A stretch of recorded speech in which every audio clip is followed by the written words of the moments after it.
What's going on, guys? Renegade here.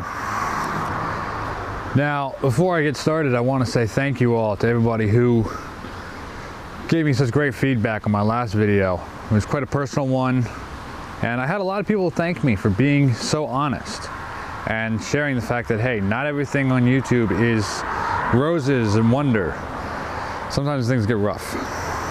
So for everybody, if that video helped, and for everyone who reached out and said, you know, I hope things get better, I hope you find some happiness, thank you very much. But today, let's work on a car, huh?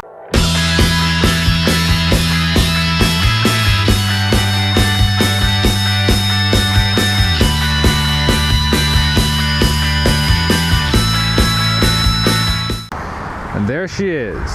1991 Volvo 245, or Volvo 240 wagon, or 240 estate, whatever you want to go ahead and call it. As I said multiple times before, this is mine. This is my 91. I inherited it, basically. It's a long, convoluted way. And I love this car, and for a lot of good reasons too. She needs a little work, but still, the Volvo 240 is a wonderful car, and back in the early 90s, the 80s, and even the late 70s, this car was luxury. If you had a lot of money, you were well off, you might have one of these cars. Comfortable seating for 4, even with long legs like me and the other Swedes out in the world. A 2.3 liter inline 4 single overhead cam under the hood, giving pretty good gas mileage, pretty efficient for the time. And the big winner, besides its handling, is that back here, you can't see because of the tint, but with the seats down, this gives you 76 cubic feet of space.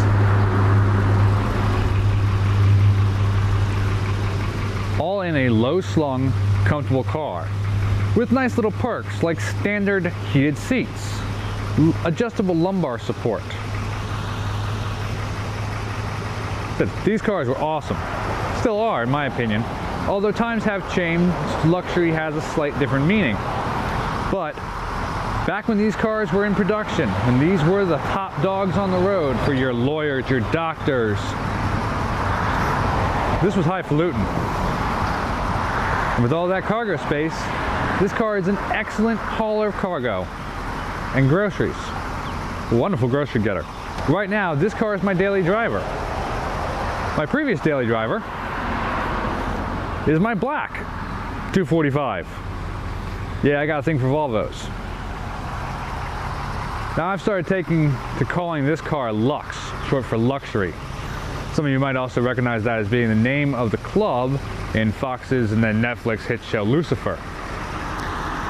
Lux being short for luxury. So, it's a good car, it's reliable, it's fairly fuel efficient, and it's a hell of a grocery getter. But who said that's all it can be? Nobody said that luxury has to mean slow and boring. So today, we're finally going to add some performance to this car. Now, I am running it right now just to get a little heat going in the oil and the coolant, because I don't want it to run cold and do bad things to valves and everything. So before I go and do any work, I'm going to take this on a test drive, take you guys with me, just so we can get a benchmark, because I'd also like to possibly disprove a couple or prove a couple myths about cars. Let's go do that. All right, so we got a little heat going in our coolant, which means our oil's got some heat in it. We're not completely up to temperature right now, but it's at least enough that I don't feel sketchy about running it a little bit, giving her a little extra oomph. You might notice my tack is not working. It's a little hit or miss. So let's go ahead and give this a benchmark test.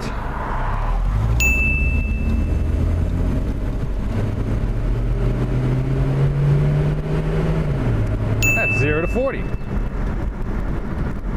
So these cars aren't particularly over fast. Let me roll the window so you can hear me better.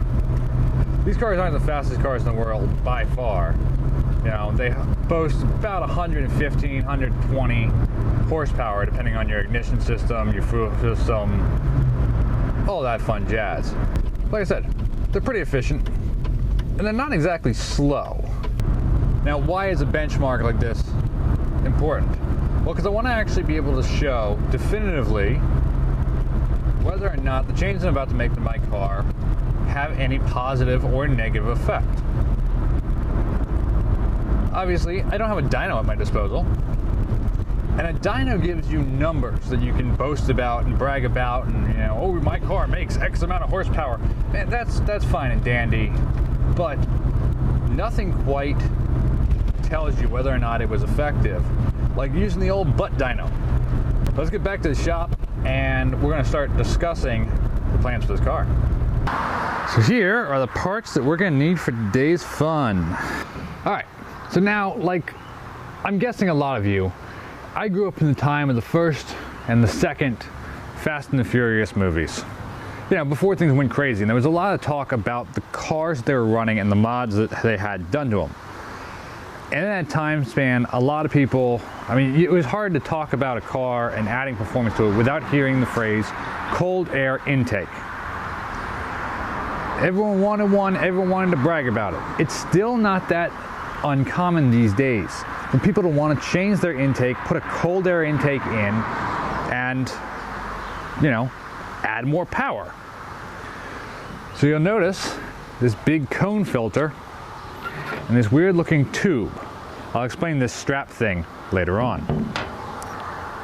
Now the reason for this is we're going to be doing that. We're going to be putting a cold air intake on my car.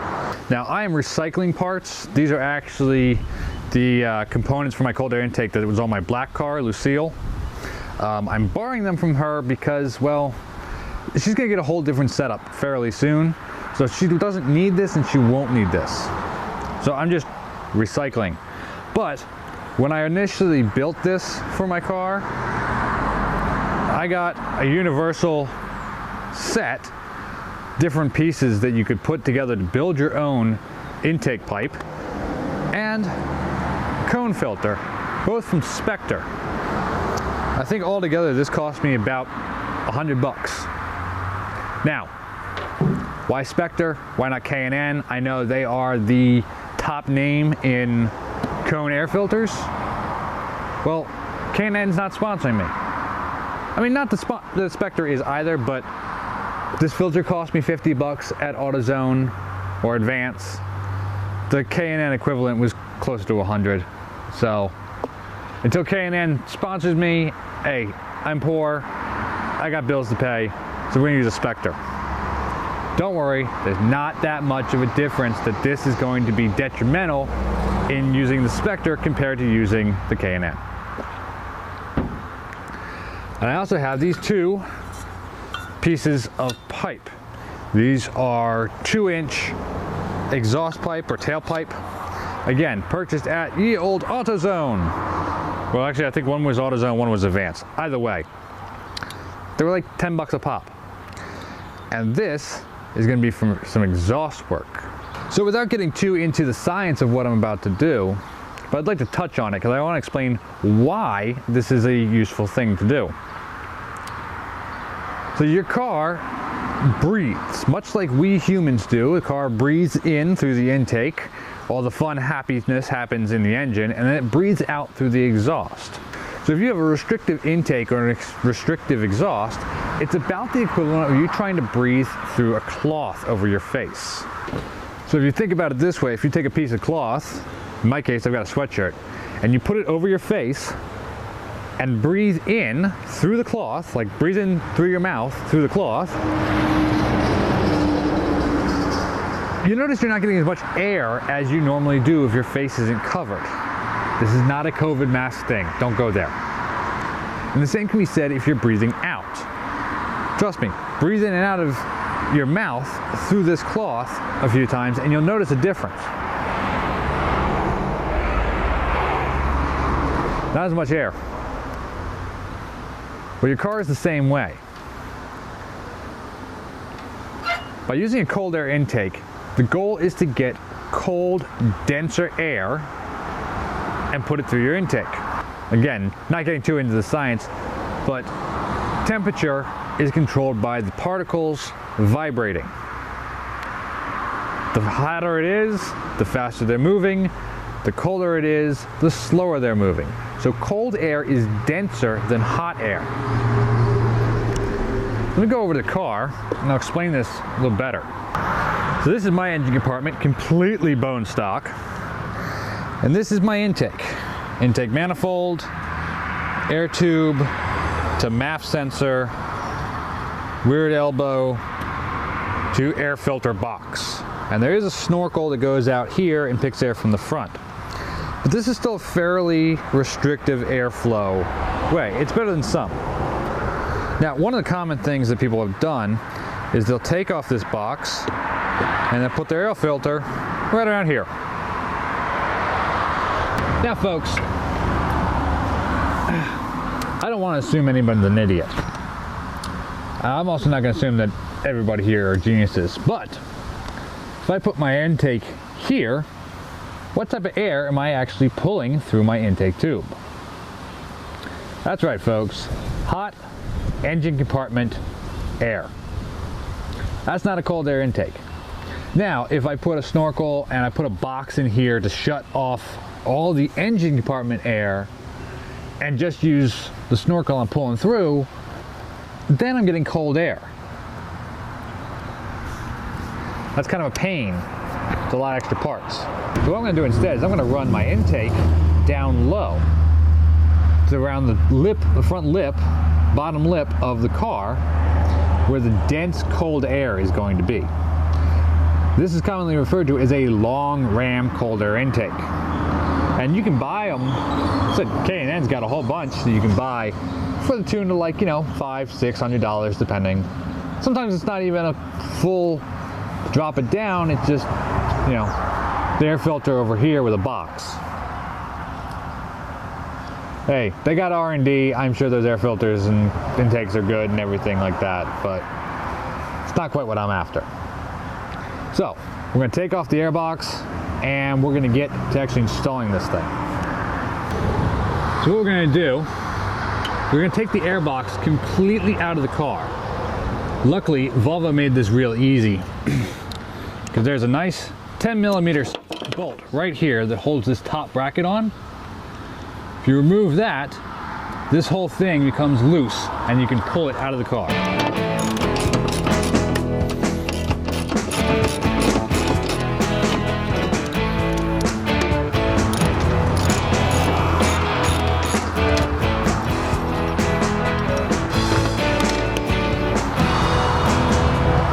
Just undo the hose clamps on your intake.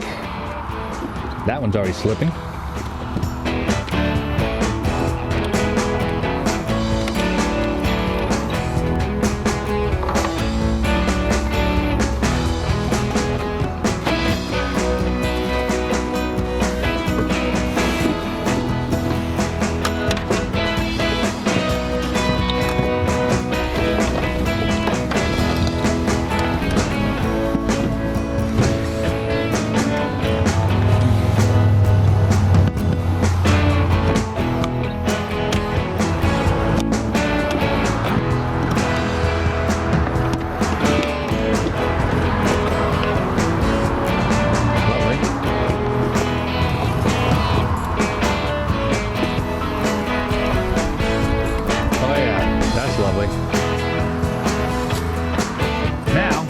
This is done for. So with that out of the way, you can see here's our MAF sensor, which is very necessary.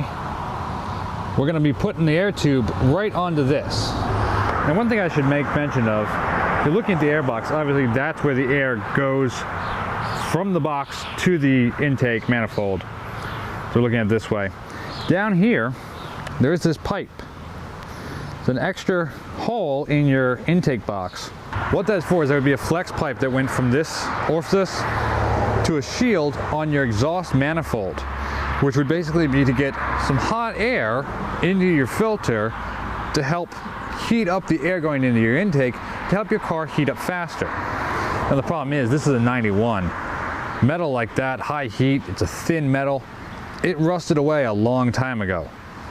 And it's no longer on the car, but you can see where the bolt holes are or were for the shield that would have sat here.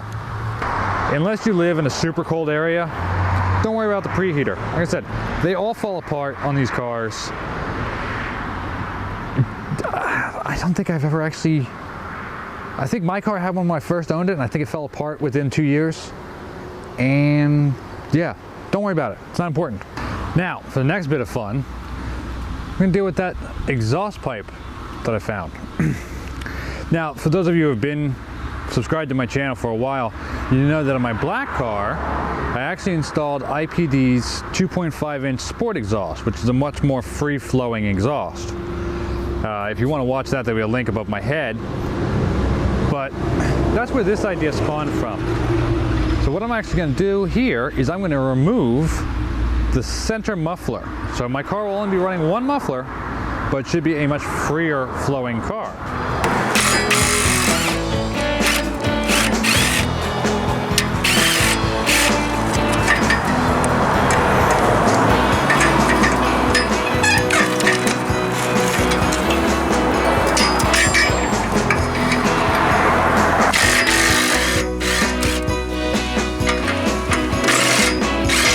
After a lot of struggle and hitting things and cursing and screaming, none of which will be YouTube appropriate, I got the center muffler out. Alright, there it is. I don't know how well you guys can see, right here is the end of the cap pipe, and up there is the under axle pipe. Now, if everything goes according to plan, I should be able to shove this pipe in here.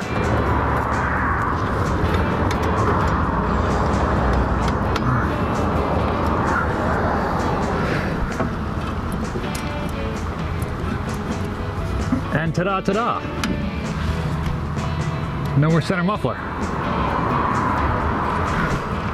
So I'm going to go ahead and put these clamps on, and this part will be done.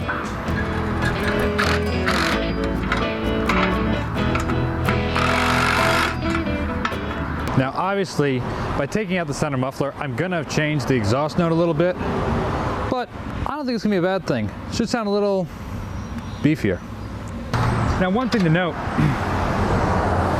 I'm sure you noticed earlier in the video, I had two pieces of exhaust pipe, and that is actually because I know my luck, and if I only had one piece, I would have needed two.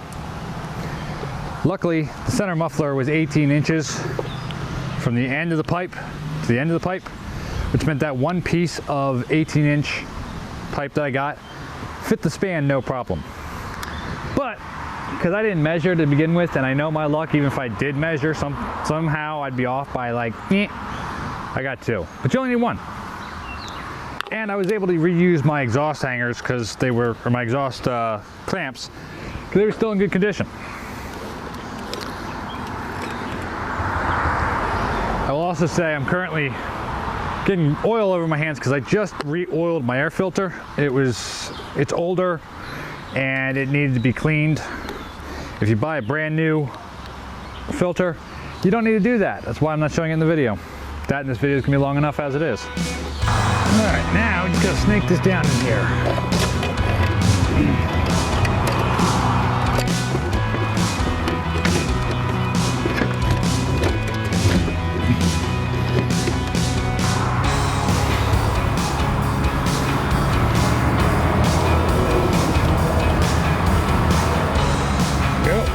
Adapter on.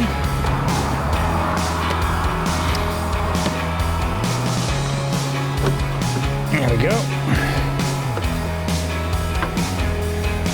Just tighten up all the hoses, or the clamps, whatever.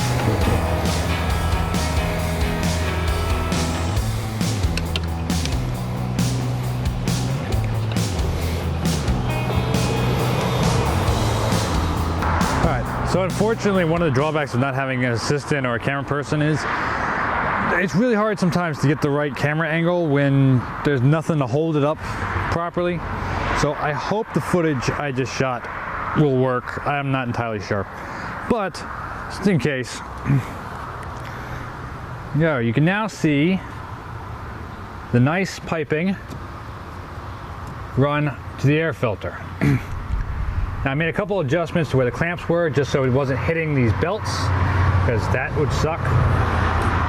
And now it's all piped in, sitting nice and low. You can see right there. It's really not much lower than the bottom of your chassis, so it shouldn't be much of an issue. Now obviously if you have a splash guard, you'll need to cut a hole for your filter, which is best done once the filter is actually in. You can line it up and sight it and cut it. Otherwise, it's just gonna be blocking air. Now I don't have a splash guard on this car right now, so it's really not a concern. I'll take care of that later. So we got the new piping in for the cold air intake. We got rid of our center muffler. Now for the moment of truth. Still pretty quiet.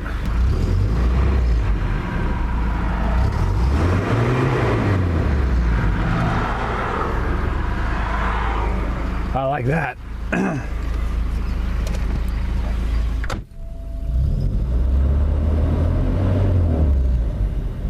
There's a little rattle in the exhaust right now. I gotta replace one of the exhaust hangers. But I'm not unhappy with that. Now, let's let her warm up a little bit and then we'll take it for a test drive. I'm gonna clean up a little. We'll take it for a test and we'll see if the car is running any better or a little faster.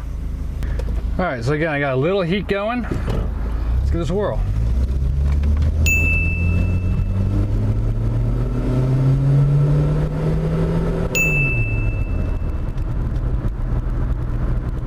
Well, I don't know how well that showed up on camera, but it definitely feels a lot better.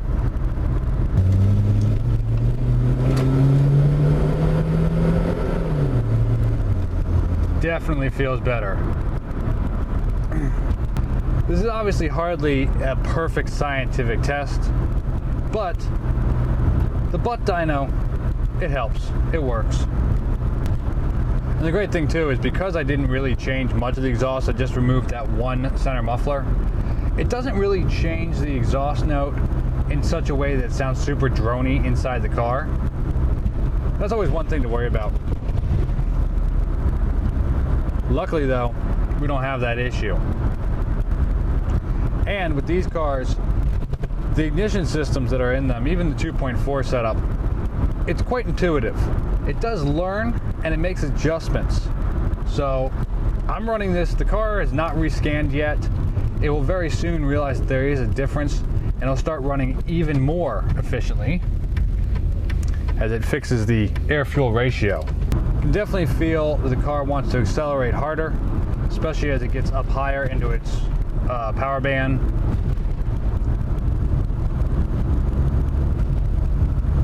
And one of the great things is that because I'll be sucking in more air, denser air, I will see a slight increase in my gas mileage.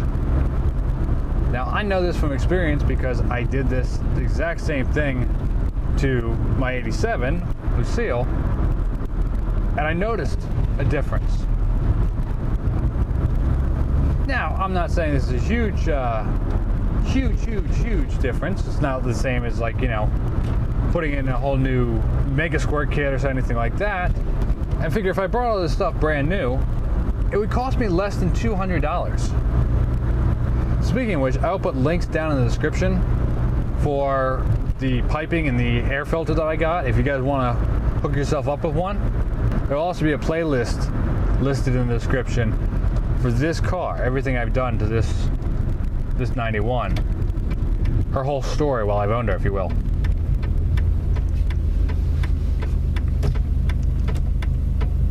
But I hope you guys have enjoyed. I hope it gives you a couple ideas if you yourself have a Volvo 240 or any other car with a similar setup. This is not 240 exclusive, you know.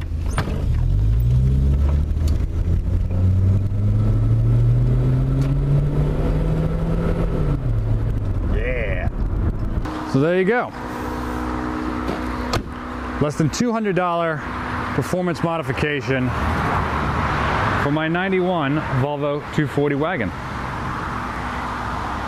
She should now run more efficiently, which means better gas mileage and more power. And like I said, less than 200 bucks. How can you beat it? So remember guys, if you liked the video, make sure you hit like, leave any comments or questions you have down below. And if you're not already subscribed, please do hit subscribe, hit the notification bell so you get notified when I upload a new video. We got more stuff to go on with this car. Things happening for this car, things happening for this car, and things happening on the motorcycles inside. Until next time, y'all keep rock and rolling and keep taking care of business. See you next one.